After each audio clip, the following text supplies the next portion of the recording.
Greetings, booktubers, and welcome back to Grammaticus Books. And today on the channel, we're going to be doing just a very quick channel update and then a reading report over some books that I've read recently and some books on my TBR and some things that I picked up.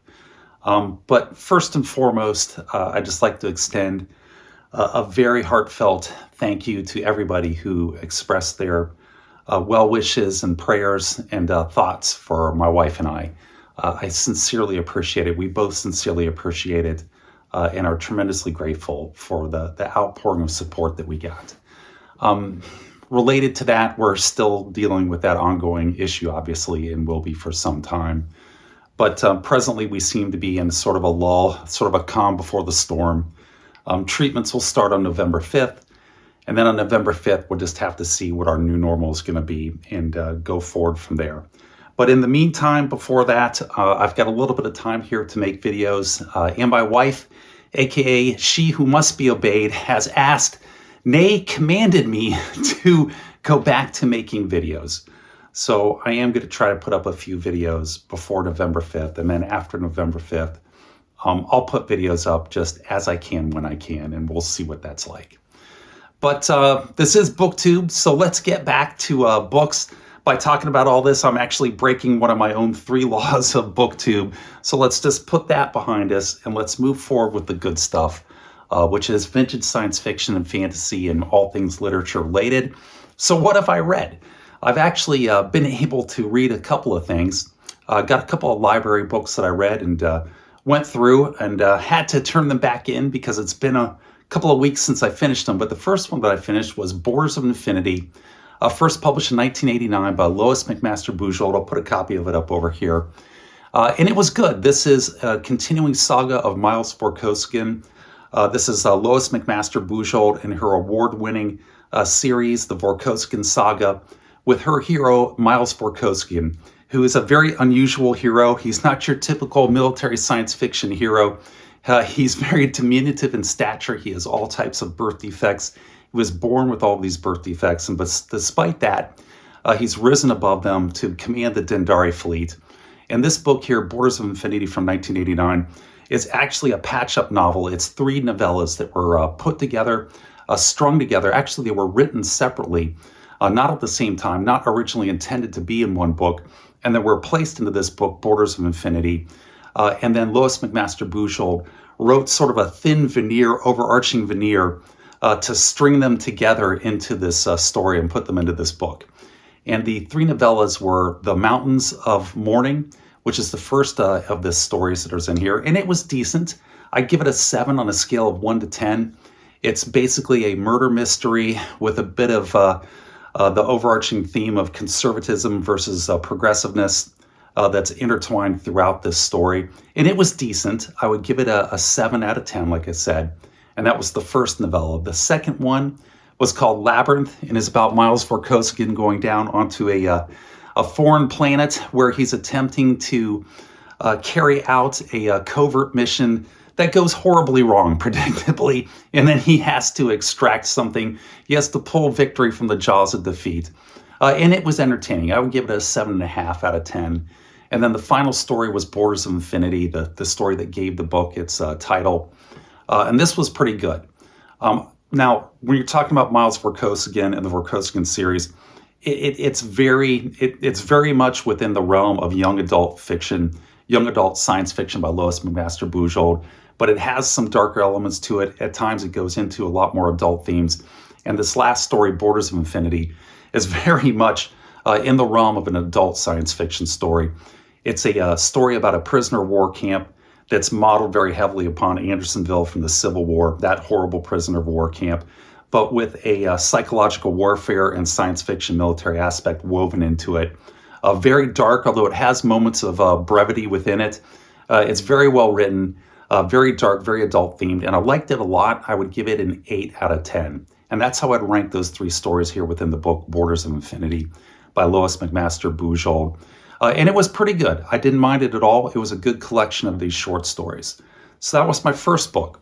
So the second story that I finished is The Book of the Three by Lloyd Alexander. It is book 1 of 5 in the Chronicles of Prydain. I hope I'm pronouncing that correctly.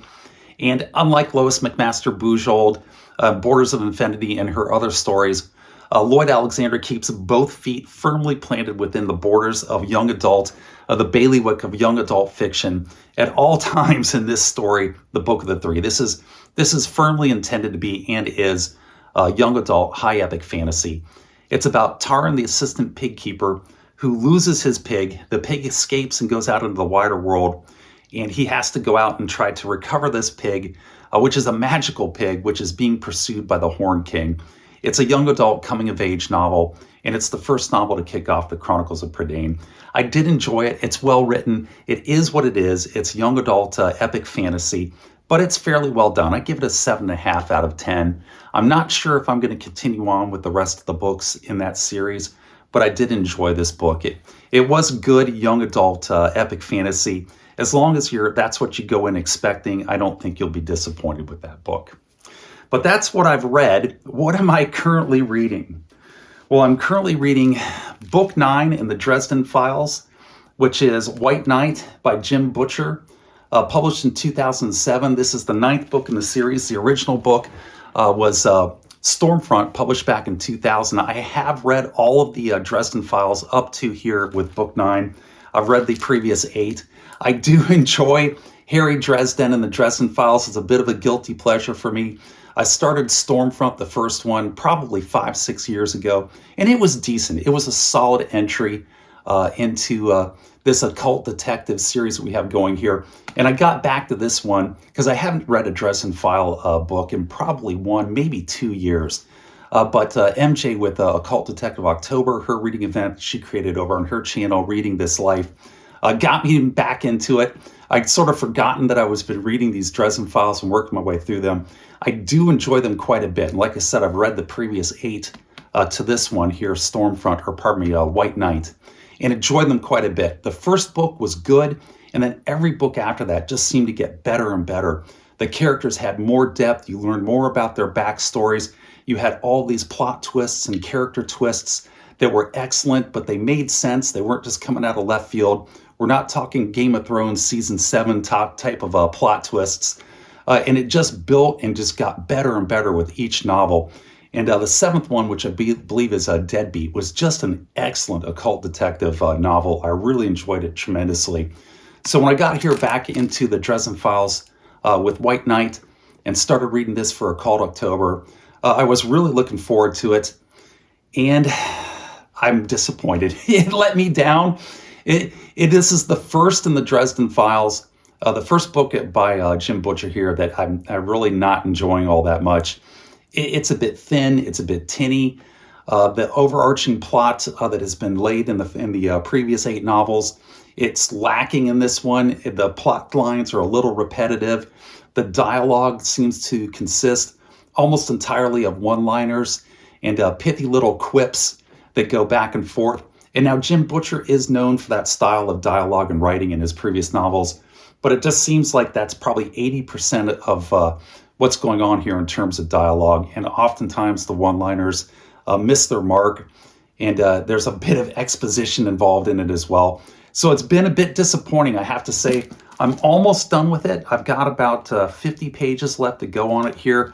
I don't know, maybe Jim Butcher can pull a victory out on this one in the last 50 pages, but I'm not holding my breath.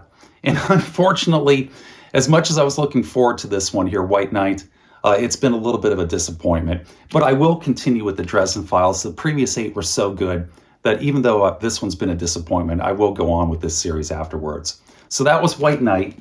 That's what I'm currently reading. What's on my TBR list, my to-be-read list? Well, I was at Half Price Books yesterday, and I found this little paperback here from 1999. That's this publication, this is a Bane book. Yes, this is Bane Fantasy. It is the Dracula tape by Fred Saberhagen. Now, I read the previous, actually the one after this. This is the first in the series. Where's Mr. Saberhagen over here? I'll have to edit this out where I can find him. Sorry, had to edit that out. It took me about 2 or 3 minutes to find the book 2 in the Dracula Files by Fred Saberhagen, which is the Holmes Dracula file, which I read and I did review on this channel. I like this book a lot. It's very good. But this is the first one in the series, the Dracula tape, which was originally published in 1975 by Fred Saberhagen. And I'm really looking forward to reading this one. I don't know if I will get to it here in October for Occult October or not, or if it'll have to be a November read. But I got that. Got this from Half Price Books, which is the first time I've been back in Half Price Books in a little bit of time. I've been hitting some other used bookstores, and I am telling you, I was shocked at the sticker price shock going into Half Price Books. They are going to have to rename their store into Full Price Books, and then some. I mean, they had paperbacks in there, vintage epic fantasy and vintage science fiction novels. They were asking $30 and $35 for these paperbacks. I was like, you guys are insane. I mean, this is above eBay prices.